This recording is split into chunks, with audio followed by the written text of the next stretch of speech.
ಬಹಳ ಒಳ್ಳೆಯ ದಿನ.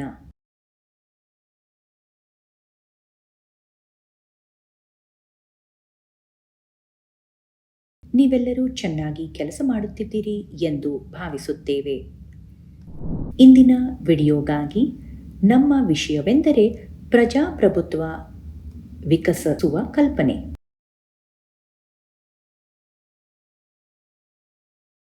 ನಾವು 17 ಮತ್ತು 18ನೇ ಶತಮಾನಗಳಲ್ಲಿ ಇಂಗ್ಲೆಂಡ್, USA ಮತ್ತು ಫ್ರಾನ್ಸ್ನಲ್ಲಿ ಪ್ರಜಾಪ್ರಭುತ್ವದ ಆರಂಭವನ್ನು ಅನ್ವೇಷಿಸುತ್ತೇವೆ.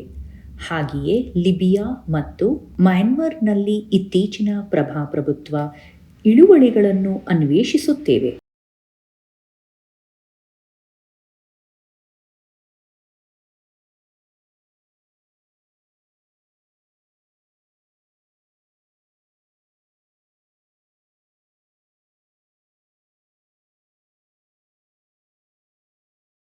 ಪ್ರಜಾಪ್ರಭುತ್ವವು ಸವಾಲುಗಳನ್ನು ಎದುರಿಸದೆ ಜನಪ್ರಿಯ ಆಡಳಿತವನ್ನು ಸ್ಥಾಪಿಸಲಾಯಿತು ಮತ್ತು ನಂತರ ಉರುಳಿಸಲಾಯಿತು.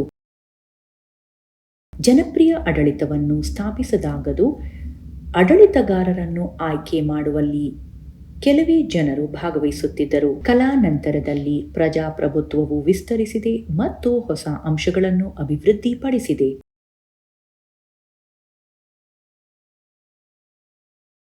ಆದಾಗ್ಯೂ ನಾವು ಚರ್ಚಿಸುವ ಕಷ್ಟಕರವಾದ ಪ್ರಶ್ನೆಗಳನ್ನು ಸಹ ಇದು ಎತ್ತಿದೆ.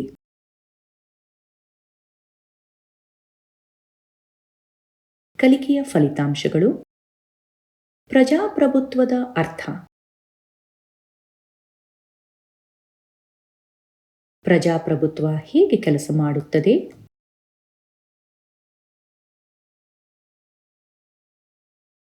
ಪ್ರಜಾಪ್ರಭುತ್ವಕ್ಕೆ ನಾಗರಿಕರ ಭಾಗವಹಿಸುವಿಕೆ ಅಗತ್ಯ. ಪ್ರಜಾಪ್ರಭುತ್ವಕ್ಕೆ ನಾಗರಿಕ ಸ್ವಾತಂತ್ರ್ಯದ ಅಗತ್ಯವಿದೆ. ಪ್ರಜಾಪ್ರಭುತ್ವಕ್ಕೆ ಸಮಾನತೆಯ ಅಗತ್ಯವಿದೆ. ಪ್ರಜಾಪ್ರಭುತ್ವಕ್ಕೆ ಮುಕ್ತ ಮತ್ತು ನ್ಯಾಯಸಮ್ಮತ ಚುನಾವಣೆಯ ಅಗತ್ಯವಿದೆ. ಪ್ರಜಾಪ್ರಭುತ್ವಕ್ಕೆ ಕಾನೂನಿನ ಅಭಿಪ್ರಾಯಕ್ಕೆ ಗೌರವ ಬೇಕು. ಪ್ರಜಾಪ್ರಭುತ್ವ ಬಹುಸಂಖ್ಯಾತ ವಿರುದ್ಧ.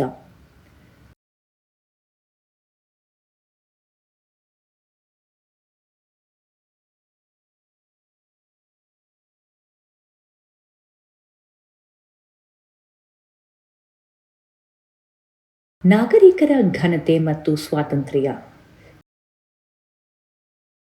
ಕೀವರ್ಡ್ಗಳು: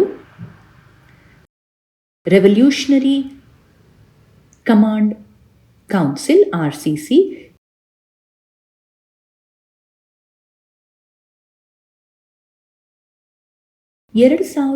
ರಲ್ಲಿ ಅಮೆರಿಕನ್ ನೇತೃತ್ವದ ಆಕ್ರಮಣದ ಮೊದಲು ಇರಾಕ್ನಲ್ಲಿ ಅಂತಿಮ ನಿರ್ಧಾರ ತೆಗೆದುಕೊಳ್ಳುವ ಸಂಸ್ಥೆ. 2. ನಾಗರಿಕ ಸ್ವಾತಂತ್ರ್ಯಗಳು. ಸಮುದಾಯದ ಒಳಿತಿಗಾಗಿ ಸ್ಥಾಪಿಸಲಾದ ಕಾನೂನುಗಳು, ವಿಶೇಷವಾಗಿ ಕ್ರಿಯೆ ಮತ್ತು ವಾಕ್ ಸ್ವಾತಂತ್ರ್ಯದ ಬಗ್ಗೆ. 3. ಕಾರ್ಯನಿರ್ವಾಹಕ ಯೋಜನೆಗಳು ಅಥವಾ ಕ್ರಿಯೆಗಳನ್ನು ಜಾರಿಗೆ ತರಲು ಸಂಬಂಧಿಸಿದ ಅಥವಾ ಅಧಿಕಾರವನ್ನು ಹೊಂದಿರುವುದು. 4. ಒಳಗೊಳ್ಳುವಿಕೆ. ಸಾಮಾನ್ಯವಾಗಿ ನಿರೀಕ್ಷಿತ ಅಥವಾ ಅಗತ್ಯವಿರುವ ಎಲ್ಲ ಸೇವೆಗಳು ಅಥವಾ ಐಟಂಗಳನ್ನು ಒಳಗೊಂಡಂತೆ. 5. LTTE liberation tigers of Tamil Eelam.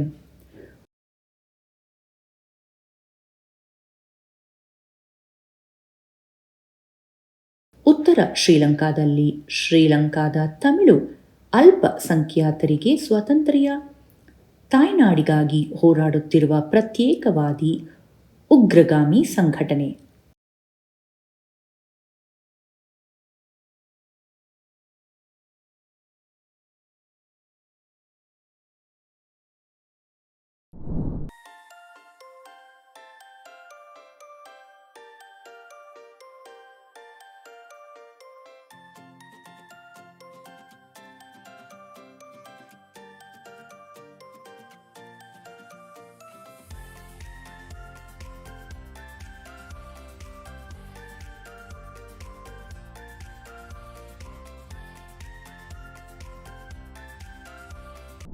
ಪ್ರಜಾಪ್ರಭುತ್ವ ಎಂದರೆ ಜವಾಬ್ದಾರಿಯುತ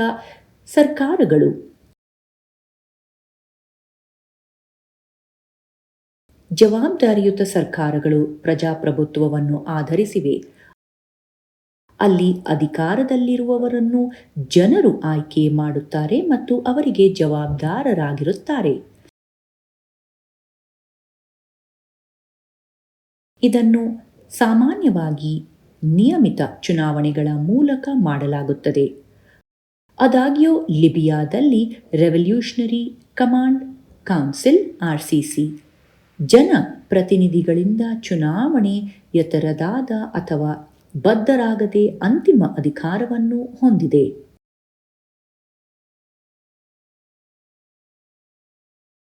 ಚುನಾಯಿತಿ ಅಸೆಂಬ್ಲಿಗಳಿದ್ದರೂ ಅವು ಸೀಮಿತ ನಿರ್ಧಾರ ತೆಗೆದುಕೊಳ್ಳುವ ಅಧಿಕಾರವನ್ನು ಹೊಂದಿದ್ದವು ಮತ್ತು ಆರ್ಸಿಸಿಯ ಆದೇಶಗಳನ್ನು ಅನುಸರಿಸಬೇಕಾಗಿತ್ತು.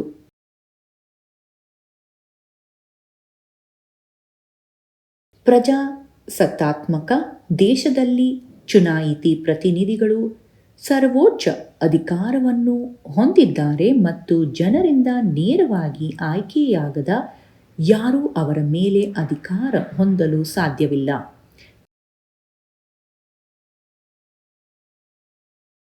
ಈ ಪ್ರತಿನಿಧಿಗಳು ತಮ್ಮ ಕೆಲಸದ ವಿವರಣೆಗಳ ಮೂಲಕ ಜನರಿಗೆ ಜವಾಬ್ದಾರರಾಗಿರುತ್ತಾರೆ, ವಿನಂತಿ ಮೇರೆಗೆ ಮಾಹಿತಿಯನ್ನು ಒದಗಿಸುತ್ತಾರೆ ಮತ್ತು ಅವರ ಕಾರ್ಯಕ್ಷಮತೆಯ ಆಧಾರದ ಮೇಲೆ ಮರು ಚುನಾವಣೆ ಬಯಸುತ್ತಾರೆ.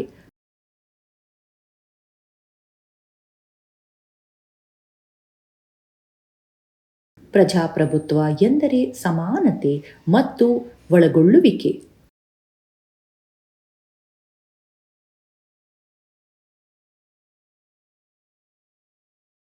ಎಲ್ಲ ವಯಸ್ಕರು ಅವರ ಲಿಂಗ, ಸಂಪತ್ತು, ಜನಾಂಗ, ಧರ್ಮ ಅಥವಾ ಭಾಷೆಯ ಹೊರತಾಗಿಯೂ ಮತದಾನದ ಹಕ್ಕನ್ನು ಹೊಂದಿರುತ್ತಾರೆ.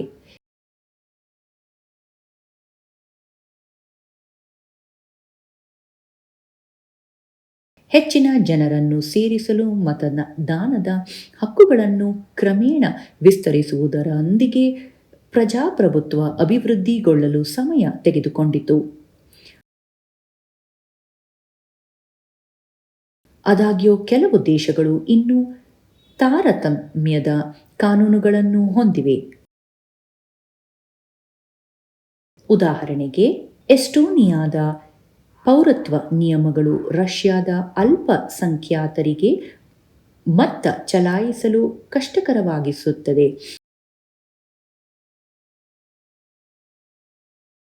ಮತ್ತು ಫಿಜಿಯ ಚುನಾವಣಾ ವ್ಯವಸ್ಥೆಯು ಸ್ಥಳೀಯ ಫಿಜಿಯನ್ನರ ಮತಗಳಿಗೆ ಹೆಚ್ಚಿನ ಮೌಲ್ಯವನ್ನು ನೀಡುತ್ತದೆ.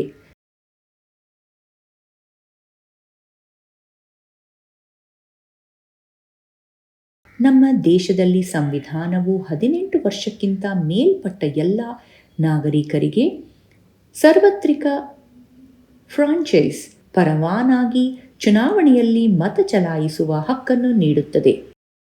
ಪ್ರಜಾಪ್ರಭುತ್ವಕ್ಕೆ ನಾಗರಿಕರ ಸಕ್ರಿಯ ಭಾಗವಹಿಸುವಿಕೆ ಅಗತ್ಯವಿದೆ.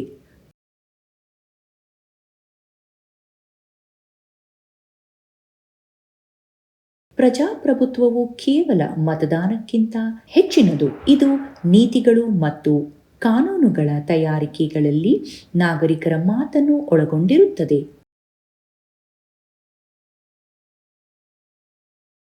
ಮುಕ್ತ ಚರ್ಚೆಗಳು ಮತ್ತು ನಾಗರಿಕ ಸಮಿತಿಗಳ ಮೂಲಕ ಇದನ್ನು ಸಾಧಿಸಬಹುದು.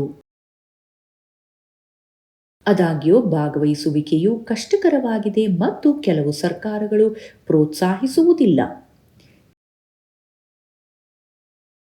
ಹೆಚ್ಚುವರಿಯಾಗಿ, ಅನೇಕ ಜನರು ಸಾರ್ವಜನಿಕ ವಿಷಯಗಳ ಬಗ್ಗೆ ಕಾಳಜಿ ವಹಿಸುವುದಿಲ್ಲ ಮತ್ತು ಮತದಾನ ಮಾಡದಿರಲು ಆಯ್ಕೆ ಮಾಡುತ್ತಾರೆ. 2012ರ ಯುಎಸ್ ಅಧ್ಯಕ್ಷೀಯ ಚುನಾವಣೆಯಲ್ಲಿ 40%ಕ್ಕಿಂತ ಹೆಚ್ಚು ಜನರು ಮತ ಚಲಾಯಿಸಲಿಲ್ಲ.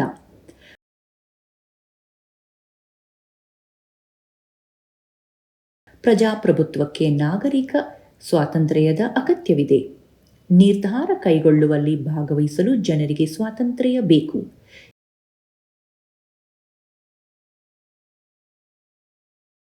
ಇದು ಸ್ವಾತಂತ್ರ್ಯ ಅಭಿಪ್ರಾಯಗಳನ್ನು ತಿಳಿದುಕೊಳ್ಳುವುದು, ಚರ್ಚಿಸುವುದು ಮತ್ತು ವ್ಯಕ್ತಪಡಿಸುವುದನ್ನು ಒಳಗೊಂಡಿರುತ್ತದೆ. ಭಾಷಣವನ್ನು ಸೆನ್ಸಾರ್ ಮಾಡುವ ಮೂಲಕ, ಸಂಘಗಳನ್ನು ಸೀಮಿತಗೊಳಿಸುವ ಮತ್ತು ಮಾಹಿತಿಯನ್ನು ರಹಸ್ಯವಾಗಿಡುವ ಮೂಲಕ ಈ ಹಕ್ಕುಗಳನ್ನು ನಿಯಂತ್ರಿಸಲು ಸರ್ಕಾರಗಳು ಪ್ರಯತ್ನಿಸಿವೆ. ಕೆಲವು ದೇಶಗಳಲ್ಲಿ ಒಂದು ಪಕ್ಷಕ್ಕೆ ಮಾತ್ರ ಕಾರ್ಯ ನಿರ್ವಹಿಸಲು ಅವಕಾಶವಿದೆ. ಈ ನಿರ್ಬಂಧಗಳು ಸರ್ಕಾರಗಳು ಅಧಿಕಾರದಲ್ಲಿ ಉಳಿಯಲು ಸಹಾಯ ಮಾಡುತ್ತವೆ. ಪ್ರಜಾಪ್ರಭುತ್ವಕ್ಕೆ ಸಮಾನತೆಯ ಅಗತ್ಯವಿದೆ. ಪ್ರಜಾಪ್ರಭುತ್ವಕ್ಕೆ ಎಲ್ಲರೂ ಸಮಾನವಾಗಿ ಮಾತನಾಡುವ ಅಗತ್ಯವಿದೆ, ಆದರೆ ಅದಕ್ಕೆ ಸಮಾಜ ಮತ್ತು ಆರ್ಥಿಕತೆಯಲ್ಲಿ ನ್ಯಾಯಸಮ್ಮತತೆಯ ಅಗತ್ಯವಿದೆ. ಶ್ರೀಮಂತರು ಮತ್ತು ಬಡವರು ಅಥವಾ ಉನ್ನತ ಮತ್ತು ಕೆಳವರ್ಗದವರ ನಡುವೆ ದೊಡ್ಡ ಅಂತರಗಳಿದ್ದರೆ ಸಮಾನ ಮತದಾನವು ಹೆಚ್ಚು ಅರ್ಥವಲ್ಲ.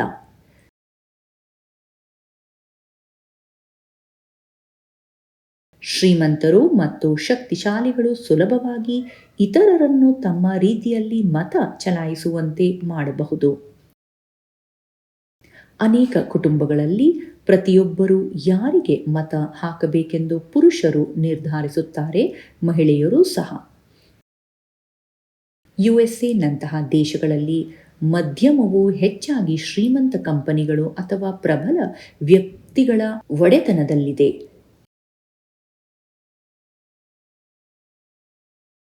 ಜನರು ಏನು ನೋಡುತ್ತಾರೆ ಮತ್ತು ಕೇಳುತ್ತಾರೆ ಎಂಬುದನ್ನು ಅವರು ನಿಯಂತ್ರಿಸುತ್ತಾರೆ ಮತ್ತು ಸಾರ್ವಜನಿಕ ಅಭಿಪ್ರಾಯವನ್ನು ಪ್ರಭಾವಿಸುತ್ತಾರೆ. ಶ್ರೀಮಂತರು ಮತ್ತು ಶಕ್ತಿಶಾಲಿಗಳು ಸಹ ಶಾಸಕರಿಗೆ ನೇರ ಪ್ರವೇಶವನ್ನು ಹೊಂದಿರುತ್ತಾರೆ ಮತ್ತು ನೀತಿಗಳನ್ನು ರೂಪಿಸಬಹುದು. ಬಡವರಿಗೆ ಮತ್ತು ಅವಿದ್ಯಾವಂತರಿಗೆ ಆ ರೀತಿಯ ಪ್ರವೇಶವಿಲ್ಲ. ಆದ್ದರಿಂದ ನಿಜವಾದ ಪ್ರಜಾಪ್ರಭುತ್ವಕ್ಕೆ ಸಾಮಾಜಿಕ ಮತ್ತು ಆರ್ಥಿಕ ನ್ಯಾಯದ ಅಗತ್ಯವಿದೆ, ಕೇವಲ ಸಮಾನ ಮತದಾನವಲ್ಲ.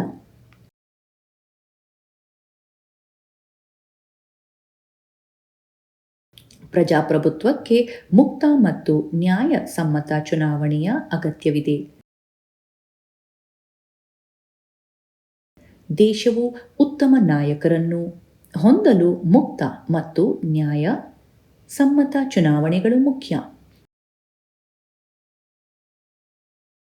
ಕೆಲವು ಪಕ್ಷಗಳು ಸ್ಪರ್ಧಿಸಲು ಅವಕಾಶ ನೀಡುವ ಮೂಲಕ ಕೆಲವು ದೇಶಗಳು ಆಯ್ಕೆಗಳನ್ನು ಮಿತಿಗೊಳಿಸುತ್ತವೆ. ಇತರ ಕೆಲವು ದೇಶಗಳಲ್ಲಿಯೂ ಸಹ ಅಧಿಕಾರದಲ್ಲಿರುವವರು ಚುನಾವಣಾ ಪ್ರಕ್ರಿಯೆಯನ್ನು ಕುಶಲತೆಯಿಂದ ನಿರ್ವಹಿಸಬಹುದು.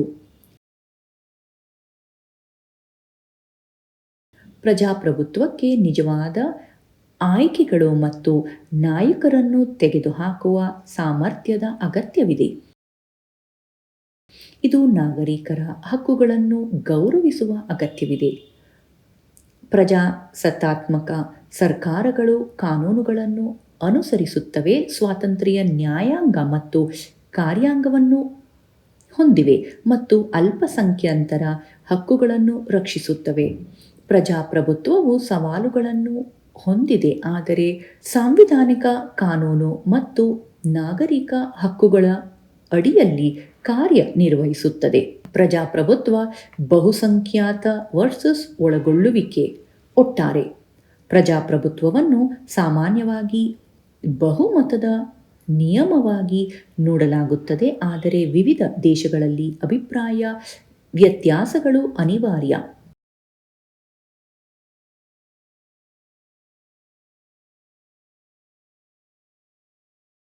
ಬಹುಮತದ ಮತದಾನವು ಸರಳ ಸಂದರ್ಭಗಳಲ್ಲಿ ಉಪಯುಕ್ತವಾಗಿದ್ದರೂ ಸಂಪೂರ್ಣ ಸಮುದಾಯಗಳು ಅಥವಾ ವರ್ಗಗಳನ್ನು ಒಳಗೊಂಡ ಸಂಕೀರ್ಣ ಸಂದರ್ಭಗಳಲ್ಲಿ ಇದು ವಿಭಜಕ ಪ್ರತ್ಯೇಕ ಆಗಿರಬಹುದು.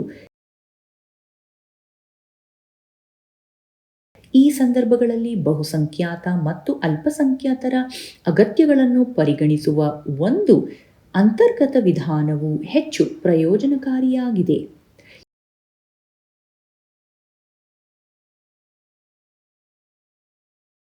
ಎರಡು ಉದಾಹರಣೆಗಳು ಇದನ್ನು ವಿವರಿಸುತ್ತವೆ. ಬೆಲ್ಜಿಯಂ ಮತ್ತು ಶ್ರೀಲಂಕಾ. ಬೆಲ್ಜಿಯಂ ಒಂದು ಸಣ್ಣ ಯುರೋಪಿಯನ್ ದೇಶ. ಅದರ ಫ್ಲಾಂಡರ್ಸ್ ಭಾಗದಲ್ಲಿ ಹೆಚ್ಚಿನ ಜನರು ಡಚ್ ಮಾತನಾಡುತ್ತಾರೆ, ಆದರೆ ವಾಲೋನಿಯಾ ಭಾಗದಲ್ಲಿ ಹೆಚ್ಚಿನವರು ಫ್ರೆಂಚ್ ಮಾತನಾಡುತ್ತಾರೆ.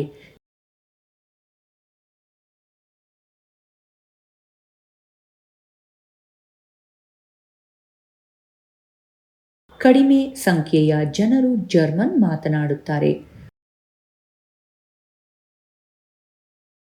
ಬ್ರಸೆಲ್ಸ್ನಲ್ಲಿ ಹೆಚ್ಚಿನ ಜನರು ಫ್ರೆಂಚ್ ಮಾತನಾಡುತ್ತಾರೆ. 1950 ಮತ್ತು 1960ರ ದಶಕಗಳಲ್ಲಿ ಡಚ್ ಮತ್ತು ಫ್ರೆಂಚ್ ಭಾಷಿಕರ ನಡುವೆ ಉದ್ವಿಗ್ನತೆಗಳು ಉದ್ಭವಿಸುವುದು, ವಿಶೇಷವಾಗಿ ಡಚ್ ಭಾಷಿಕರು ಅಲ್ಪಸಂಖ್ಯಾತರಾಗಿದ್ದ ಬ್ರಸೆಲ್ಸ್ನಲ್ಲಿ.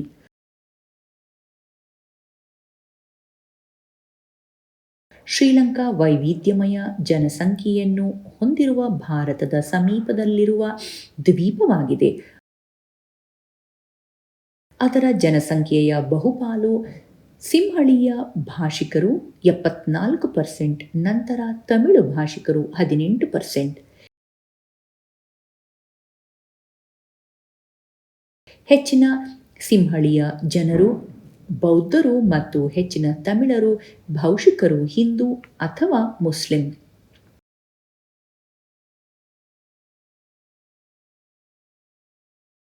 ಈ ದೇಶಗಳಲ್ಲಿ ಬಹುಸಂಖ್ಯಾತರ ಅಭಿಪ್ರಾಯಗಳನ್ನು ಅನುಸರಿಸಬೇಕೇ? ಎರಡು ಸ್ಥಳಗಳಲ್ಲಿ ಏನಾಯಿತು ಎಂದು ನೋಡೋಣ. ಶ್ರೀಲಂಕಾದಲ್ಲಿ ಬಹುಸಂಖ್ಯಾತತೆ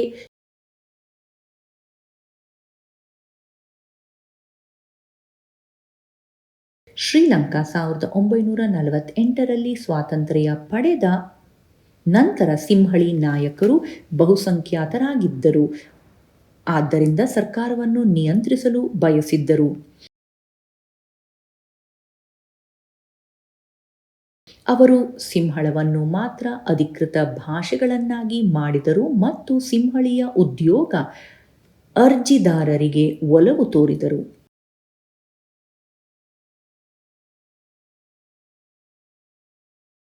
ಇದು ತಮಿಳು ಸಮುದಾಯವು ಹೊರಗಿಡುವಂತೆ ಮಾಡಿತು ಮತ್ತು ಎರಡು ಗುಂಪುಗಳ ನಡುವೆ ಉದ್ವಿಗ್ನತೆಯನ್ನು ಉಂಟುಮಾಡಿತು. ತಮಿಳರು ಸಮಾನ ಹಕ್ಕುಗಳು ಮತ್ತು ಸ್ವಾತಂತ್ರ್ಯಕ್ಕಾಗಿ ಹೋರಾಡಿದರು, ಆದರೆ ಅವರ ವಿನಂತಿಗಳು ನಿರಾಕರಿಸಲಾಯಿತು. ಎಲ್ಟಿಟಿಇ ಎಂಬ ಉಗ್ರಗಾಮಿ ರಾಡಿಕಲ್ ಗುಂಪು ಕೆಲವು ತಮಿಳು ಪ್ರಾಂತ್ಯಗಳ ಕಾಲೋನಿ ನಿಯಂತ್ರಣವನ್ನು ತೆಗೆದುಕೊಂಡಾಗ ಇದು ಅಂತರ್ಯುದ್ಧಕ್ಕೆ ಕಾರಣವಾಯಿತು.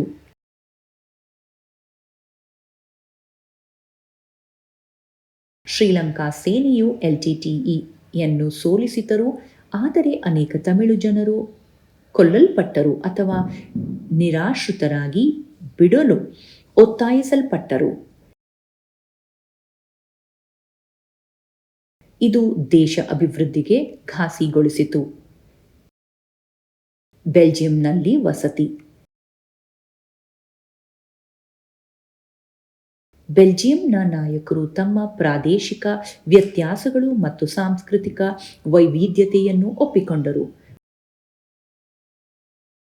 ಅವರು ಸಹ ಬಾಳ್ವೆಗಾಗಿ ಒಂದು ಅನನ್ಯ ವ್ಯವಸ್ಥೆಯನ್ನು ಸ್ಥಾಪಿಸಲು 1970ರಿಂದ 1993ರವರೆಗೆ 4 ಬಾರಿ ತಮ್ಮ ಸಂವಿಧಾನವನ್ನು ಮಾರ್ಪಡಿಸಿದರು.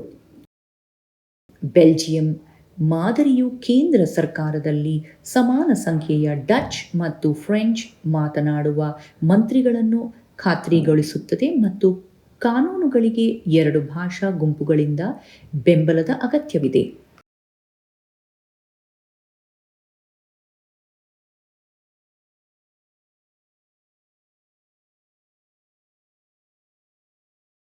ರಾಜ್ಯ ಸರ್ಕಾರಗಳು ಮಹತ್ವದ ಅಧಿಕಾರಗಳನ್ನು ಹೊಂದಿವೆ ಮತ್ತು ಕೇಂದ್ರ ಸರ್ಕಾರದ ಅಧೀನವಾಗಿರುವುದಿಲ್ಲ.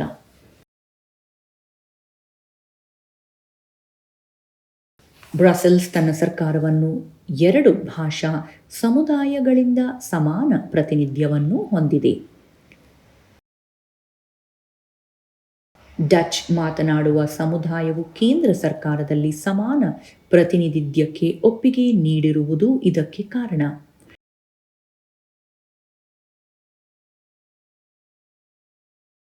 ಕೇಂದ್ರ ಮತ್ತು ರಾಜ್ಯ ಸರ್ಕಾರಗಳ ಜೊತೆಗೆ ವಿವಿಧ ಭಾಷಾ ಸಮುದಾಯಗಳ ವ್ಯಕ್ತಿಗಳಿಂದ ಚುನಾಯಿತರಾದ ಸಮುದಾಯ ಸರ್ಕಾರವಿದೆ.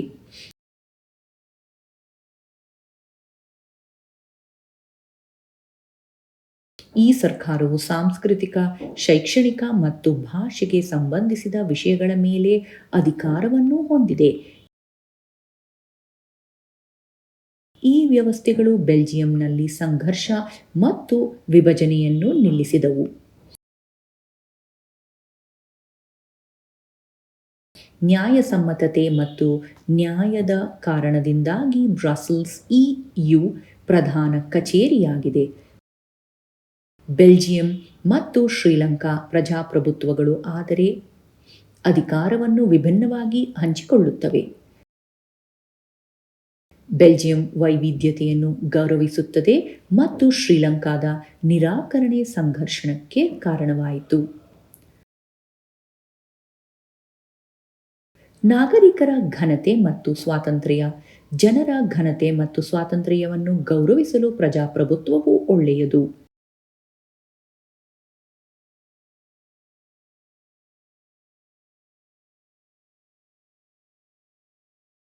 ಘರ್ಷಣೆಗಳು ಸಂಭವಿಸಬಹುದು, ಆದರೆ ಪ್ರಜಾಪ್ರಭುತ್ವಗಳಿಗೆ ಇದರ ಅರಿವಿದೆ.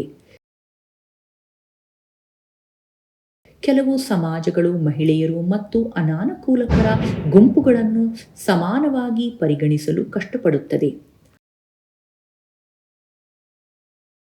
ಪ್ರಜಾಪ್ರಭುತ್ವವು ಈ ಜನರಿಗೆ ಸಹಾಯ ಮಾಡುತ್ತದೆ.